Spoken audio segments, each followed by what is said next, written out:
Yo, you already know who it is. It's your boy Dane, baby. We're here with another video. We gonna react on some of the most shocking fight courtrooms of all time.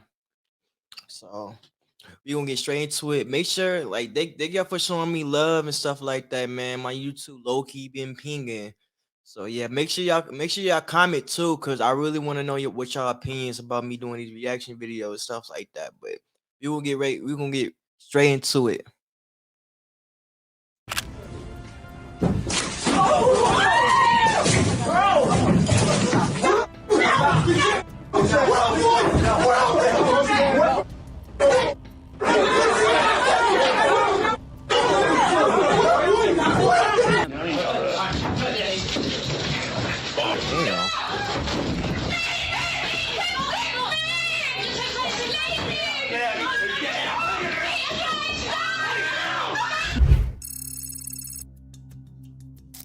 Good evening. 9 News has obtained extraordinary vision of the moment a drug-fuelled prisoner scaled the dock at the Christie's Beach Magistrates Court, taking on 2 guards and a police officer. This is Daniel Nicholson, a man in his 30s who happens to be a father of 4.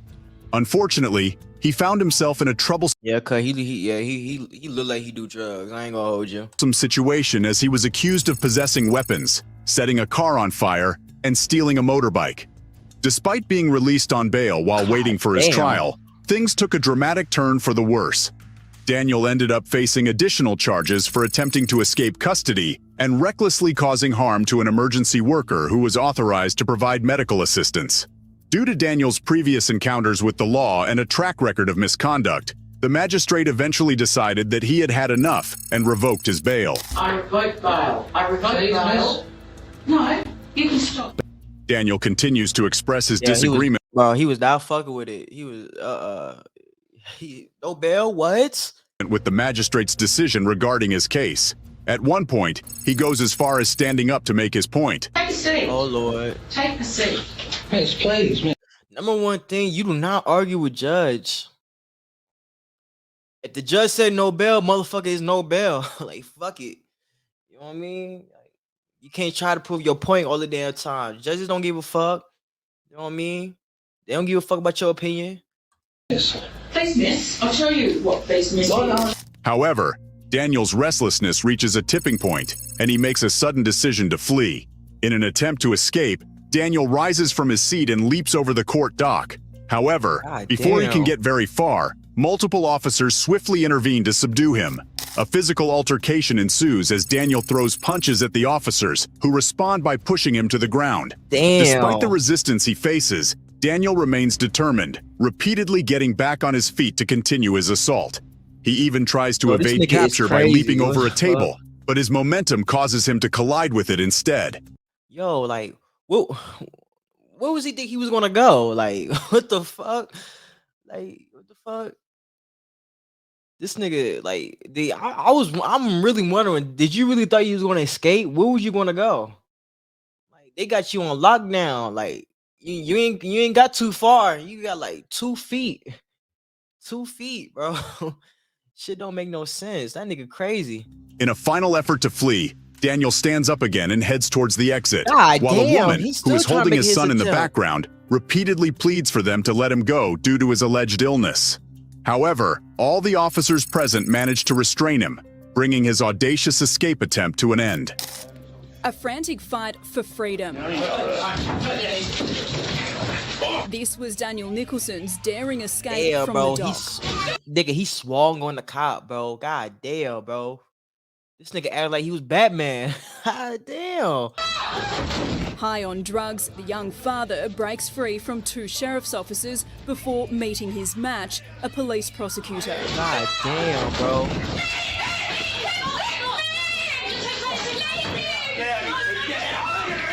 And this girl talking about something, leave him. Well, motherfucker, he trying to escape. They trying to, like, nah, motherfucker, no. They weren't having it. The nigga wasn't having it either. He was trying to leave and all that. Like, man, I would never do some shit like that. Like, I'm just saying, I would never do some shit like that. Like, I ain't no dumbass motherfucker. I ain't crazy. No, I ain't none of that. As a result of the violent escape attempt, one of the court officers ended up with a broken foot and had to wear a special protective boot for a period of 8 Damn, weeks. he gave that nigga a broken Daniel foot. attributed his extreme behavior to his use of crystal meth, but he was nonetheless arrested and Yep, I know it. I know it. I knew he do meth. I knew he do meth. Just look at him. He look methed out already. Like, you know what I'm saying? In that picture. You know what I'm saying? Yeah. taken into custody. In terms of legal consequences, he was issued a fine of $320 for the weapons possession charge. Additionally, he received a prison sentence of 21 months, with the possibility of being granted parole after serving 1 year as a result of his disruptive behavior in the courtroom. This is the hearing of Yeah, he was acting ridiculous. I ain't gonna lie. He's acting like a crazy man.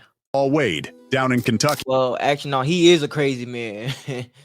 Fuck you mean? Standing in for Rob Eggert on behalf of Paul Wade. This is Paul Wade, who is 31 years old and has been arrested and placed in custody due to his alleged involvement in the deaths of 2 individuals named Edward Lamont Smith and Alexis McCrary, both aged 26. Specific details regarding the arrest are limited, but according to court documents, Paul is facing charges directly related to these homicides. As Paul's lawyer speaks to the judge during the hearing, faint murmurs can be heard from the families of the victims in the background. However, the disturbance caused by these murmurs quickly becomes disruptive to the ongoing court proceedings. To address the situation, a court officer promptly admonishes the families, urging them to maintain order in the courtroom. A little bit different. Mr. Eggert is quiet. The judge warns the families that they could be ejected from the courtroom due to their disruptive behavior. However, the families plead with the judge, emphasizing that they are the relatives of the victims, and despite their pleas, the murmuring continues. You're gonna have to leave the courtroom.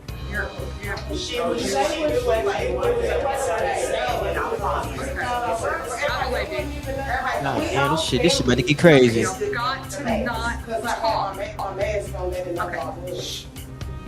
No. Man, why is y'all talking back to the judge, man? Man, do y'all understand the judge got every authority, man? They got more authority than the cops. Like, you know what I'm saying? Police officers. Like, you know what I'm saying? I don't know why y'all talking back to the judge, man. Like, just be quiet and, you know what I'm saying? Let the judge do the sentencing. You know what I'm saying? Like, I understand y'all pain, but shit, you know what I mean? Y'all got to think on this one. Talking in the courtroom. So, go ahead. Thank you, Your Honor. Everything is proceeding smoothly within the courtroom until the moment Paul exits. However, as he departs, he silently utters what appears to be the word B*** chi towards the family sitting in the gallery. But they was already ready. They was already ready for him to say some shit. They was ready. Look at the brother right here. Instantly, chaos erupts as members of the family leap over chairs and give chase to Paul. They continue their pursuit through the hallway, with one of the family members going as far as vaulting over the judge's dock to confront Paul. In the midst of the commotion, Paul accidentally strikes his head against a door before fleeing from the scene. Despite attempts by one family member to pacify the situation, their efforts prove ineffective. In response, court officers resort to using pepper spray on 2 individuals in the hallway. Subsequently, the courtroom doors are locked, and everyone is evacuated from the premises. Recognizing the pain experienced by the family, the judge endeavors to restore calm and order to the situation.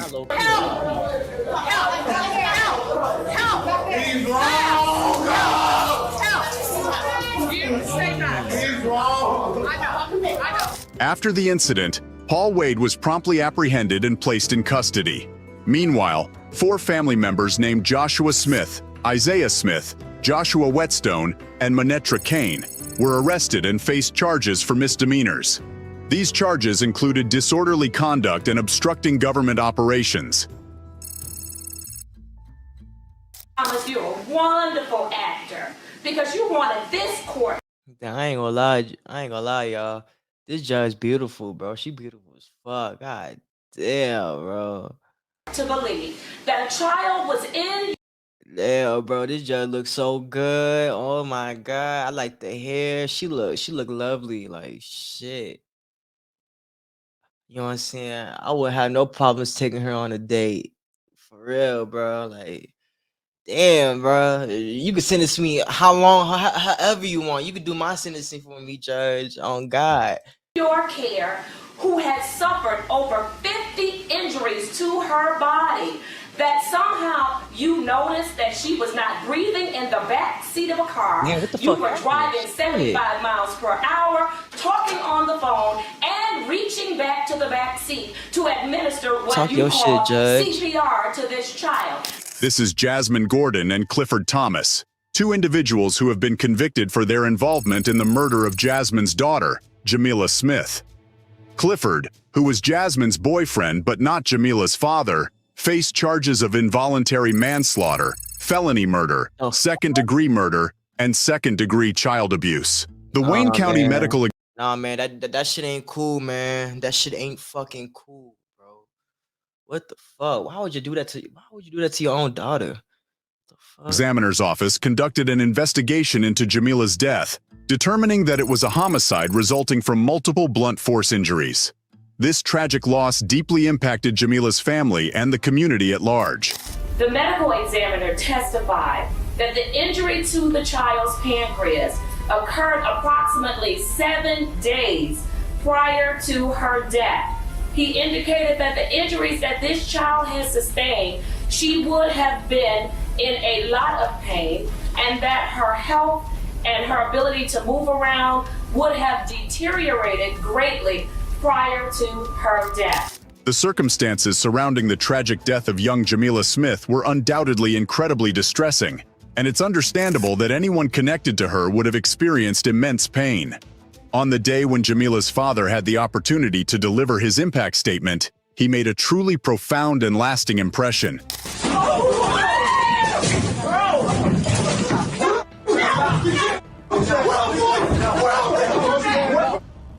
I ain't gonna lie, bro. I would have done the same thing, bro. Like, you know what I'm saying? You killed my daughter, you know what I'm saying? And like, shit, I would have got mad at the baby mama too. Like, what the fuck? What is wrong with you, bro? Like, why would you do that to your own daughter? Like, for real, why would you do that to your own daughter like that, bro? And you know what I'm saying? And the boyfriend, he a bitch ass nigga to even put, you know what I'm saying, involved in that type of shit, my nigga. Like, you killed somebody's daughter, my nigga. You know what I'm saying? Like, that shit ain't cool, bro. I would have done the same thing, bro. I would, you know what I'm saying? I would try to fight the boyfriend too. Shit, and the baby moms, cause it's just like y'all niggas bogus as fuck, bro. Her fat ass. Yeah, bro. You know what I'm saying? Like, oh, that shit makes me mad, bro. Like, for real. Fat bitch don't got no remorse.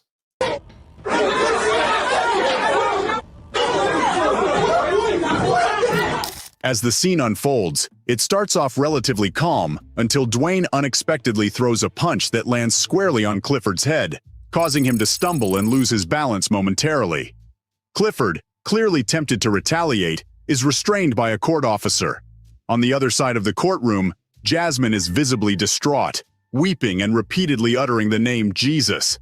The chaotic situation necessitates the intervention of numerous court officers to restore order, ultimately leading to Dwayne being escorted out of the room.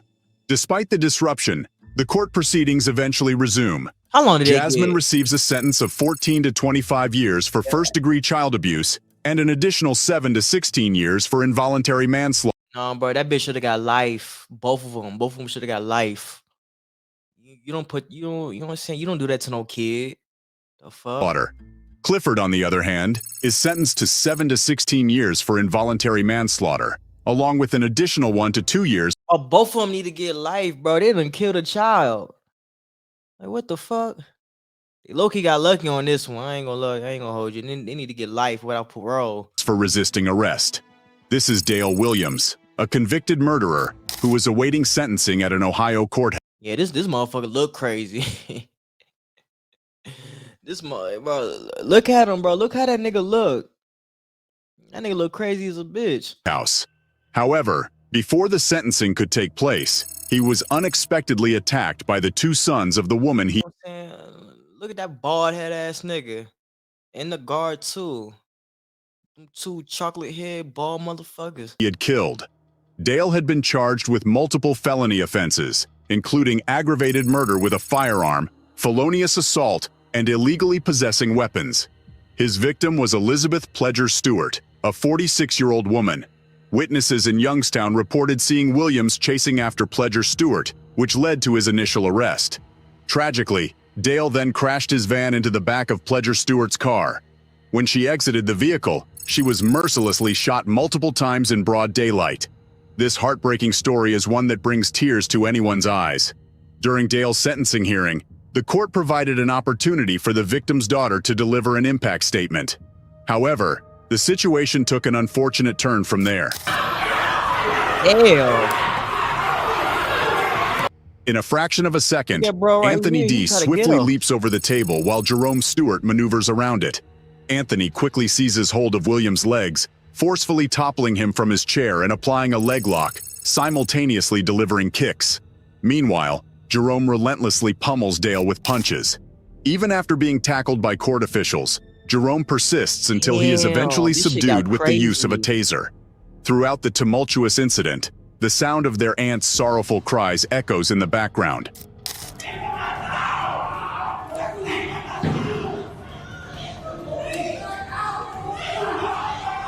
Dale is escorted out of the courtroom for medical evaluation. Subsequently, both brothers are arrested and removed from the court premises. Following the legal proceedings, Dale Williams is convicted of murder and handed a sentence of 23 years to life. As for Anthony D. and Jerome Stewart, they face charges of assault and obstructing official business. This is Sydney Newsome, who is facing a domestic violence charge. Sydney is visibly restrained with both shackles and handcuffs, indicating the gravity of the situation. As the court proceedings commence, Sydney appears relatively composed. However, his restlessness becomes apparent. Yeah, this brother look like he don't give two fucks, bro. Like, you could just tell by his demeanor and his action, bro. Like, this nigga done fed up too. It look like he about to get worse than the first nigga that we saw. When the transport officer taps on the table, likely signaling that it is time to leave. Despite this, Sydney's composure shifts as his mother and brother enter the courtroom. He moves towards them, seemingly wanting to briefly speak, but the transport officer calls him back. The judge instructs Sydney's family to take their seats, and the court proceedings continue smoothly. Sydney engages in signing some paperwork, which the judge collects. However, an unexpected outburst occurs as Sydney suddenly begins arguing with both the judge and the transport officer. He adamantly refuses to leave the court at that moment, while the officer attempts to escort him out. This provokes Sydney to the point of losing control.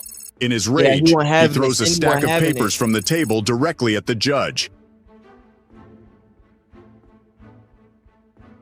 Damn, what the fuck? This nigga, what? God damn, he lost it. Damn! He threw books at him. In a surprising turn of events, Sydney manages to overpower the transport officer.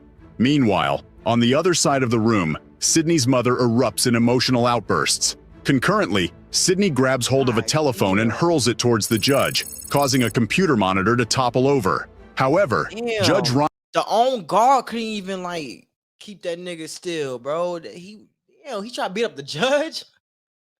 swiftly steps in, displaying remarkable control and effortlessly subduing Newsome by pinning him onto the desk. It becomes evident that the judge has handled such situations before. Shit, nah, bro. The judge got mad. He said, I'm putting your ass in your just put his ass on the table. God damn. Yo, this shit crazy, bro. Like, this is it for me, bro. The nigga throw books at him and shit. God damn, to a judge. Sydney's brother becomes involved, assisting the judge in bro, he ain't never getting out. Restraining Sydney, although it remains unclear whether his intentions are to help the judge or his brother.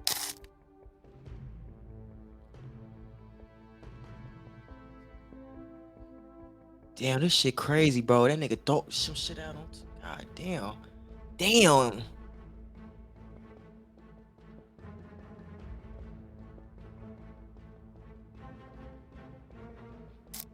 The situation escalates into complete chaos until 4 additional transport officials rush in for assistance.